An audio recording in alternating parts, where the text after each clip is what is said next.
Hello everyone, ఇవాళ మనతో పాటు ఉన్నారు creative director and political analyst Geeta Krishna garu. వారితో మాట్లాడదాం. Hi sir. Hi sir, Nayanthara ఇంకా ధనుష్ వాళ్ళిద్దరి మధ్య ఒక పెద్ద గొడవ అవుతుంది సోషల్ మీడియాలో. సో దానిపైన మీ అభిప్రాయం ఏంటి? సోషల్ మీడియాలో కాదు, యాక్చువల్గా కోర్టుకి వెళ్ళింది. ఓకే. కోర్టులో ఫైల్ చేశారు. ఫైల్ చేసినప్పుడు మనం కూడా జాగ్రత్తగా మాట్లాడాలి.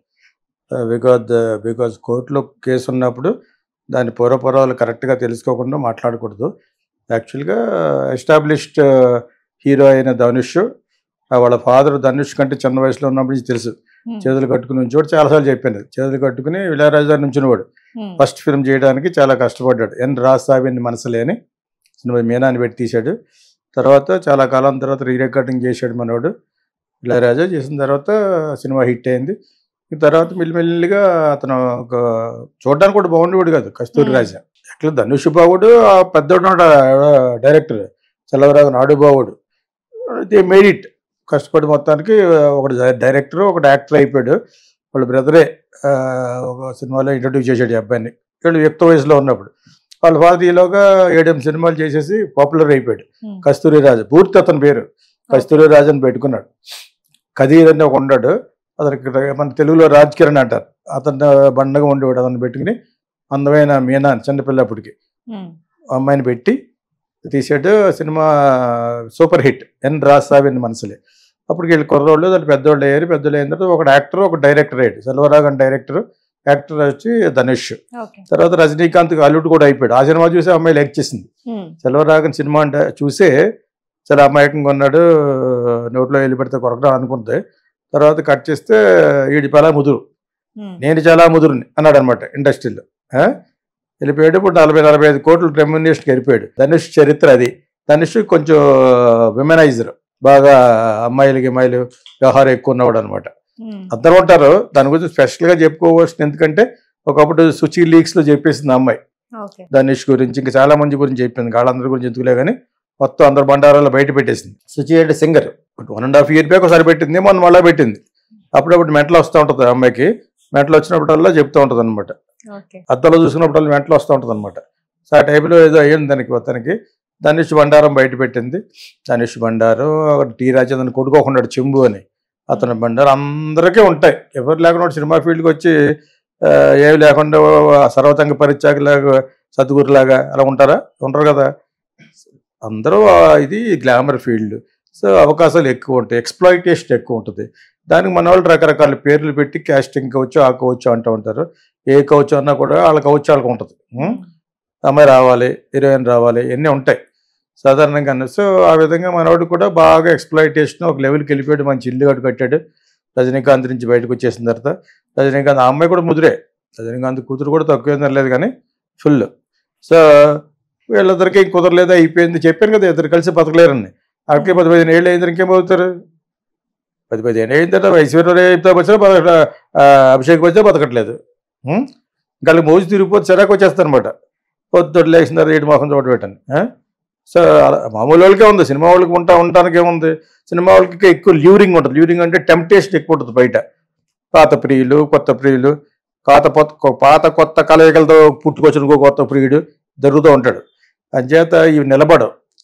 సో మనవాడు అలా కొంచెం నిలబడకుండా కొంతకాలం మీనాకు కూడా హస్బెండ్ చచ్చిపోయాడు కాబట్టి మన మీనా మీద ఏమైనా మోజు చూపించడమో లేకపోతే వాళ్ళ ఇంటికి వెళ్ళడం చూసారు మన వాళ్ళు సోషల్ మీడియాలో. బుక్లు, చెవులు, కాళ్ళు కొరికేస్తున్నారు.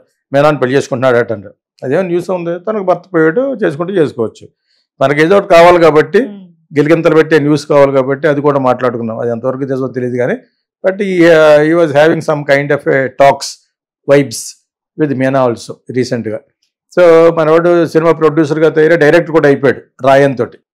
సినిమా కూడా హిట్ అయిపోయింది. సో తర్వాత హాలీవుడ్లో కూడా యాక్ట్ అయిపోతున్నాడు. అవెంజర్స్ సినిమా డైరెక్ట్ చేశాడు కదా, ఆ సినిమాకి సంబంధించిన వాళ్ళ ఇతన్నే ఇండియన్ కౌంటర్ ఫిట్గా. అంటే ఇతను ఇండియాలో, సౌత్ ఇండియాలో కూడా ఫేమస్. మరి బాలీవుడ్లో పెడితే సౌత్ ఇండియన్ చూడరు. అందరికీ సరిపడ్డవాడు ఎవరంటే ధనుష్. ఒక విధంగా తమిళ నుంచి ఒక పాన్ ఇండియా హీరో, చూడడానికి బాగోడు కానీ. అర్థమైందా? అలాగంటే మన ఎవడన్నా ఒక ఇంటర్వ్యూలో అతను ప్రభాస్ మంచివాడు, మంచి హీరో, జనబావుడు. అమ్మాయిలు కూడా నీ ఫస్ట్ హీరో ఎవరు అంటే ప్రభాస్, సెకండ్ ప్రభాస్, థర్డ్ ప్రభాస్ అన్నప్పుడు నేనేం చేయను? నాకు అలాగే దానికి తప్పుపడతాడు. అతను తప్ప ఇంకెవరు లేరా అండి హీరో అని చెప్పేసి. అలా నేను అనలేదు, నా సెంటెన్స్లో ఎక్కడ లేదు. బాగుంటాడు, బాగున్నాడు చెప్పకూడదా? నేను అమ్మాయిల తరపు నుంచి కాబట్టి నా తరపు నుంచి కూడా బాగుంటాడు. సో కొంచెం చిన్నప్పటి నుంచి తెలిసినట్టు లెక్క నాకు, కాకినాడలో ఉండేవాడు కాబట్టి. సో ఆ విధంగా ధనుష్కి మనిషి బాగున్నా బాగోలేకపోయినా మంచి యాక్టర్, బాగా నటించగలిగిన యాక్టర్, మంచి బికాజ్ అతను పుట్టి కొంచెం 10 ఏళ్ళ వయసులో ఉన్నప్పటి నుంచి వాళ్ళ ఫాదర్ డైరెక్టర్ కాబట్టి సినిమా వాతావరణంలో పెరిగారు. వాళ్ళు మన ప్రొడ్యూసర్ జయకృష్ణ అని ఆయనకి ఇల్లు ఉండేది శాలిగ్రామంలో మద్రాసులో. వీళ్ళు ఫస్ట్ సక్సెస్ చేసింటే ఆ ఇల్లు కొనుక్కున్నారు వీళ్ళు కస్తూరిరాజు పైకి వచ్చినప్పుడు. దాని తర్వాత చాలా లక్ ఏర్పడింది ఇతనికి. వాళ్ళ ఫాదర్తో పాటు వీళ్ళు కూడా బాగా దినదిన ప్రబద్ధమానంగా అభివృద్ధి చెందారు, బాగా పైకి వచ్చారు. రజనీకాంత్ కూడా అల్లుడు ఎందుకు అయిపోయాయంటే అమ్మాయికి ఇష్టమైంది కాబట్టి. సో ఇప్పుడు విడిపోవడానికి ప్రయత్నిస్తున్నారు కానీ మళ్ళీ కలిసి ఉందామా పెడతారు వాళ్ళను, ఎందుకు ఇంత వయసు వచ్చిన తర్వాత అన్నట్టుగాను. కాకపోతే అండర్స్టాండింగ్ ఉంటుంది, నీ ఎఫర్ట్లు నీ, నా ఎఫర్ట్లు నాది. అలా ఉంటే ఏ కూడా ఉండదు. ఇది డివోర్స్ ఏంటి, ఇట్స్ పీస్ ఆఫ్ పేపర్, ఎందుకంటే నువ్వు అందుకుని పెట్టినట్టు అనమాట. సో ఆ విధంగా చెప్తే అయినా కూడా కొంతమందికి ఈ ప్రాపర్టీస్ మీద అధికారం లేకుండా ఎలా ఉంటుంది, అతని ప్రాపర్టీస్ అతని పిల్లలకి, ఆమె ప్రాపర్టీస్ పిల్లలకి వెళ్తుంది, మూడోవాడి పిల్లలకి ఎవరు కదా. సో ఇది just foolishness actually, piece of paper. అందుకనే పెళ్లి చేసుకోకుండా విడిపోకండి, have an affair with somebody else is an understanding అంతే.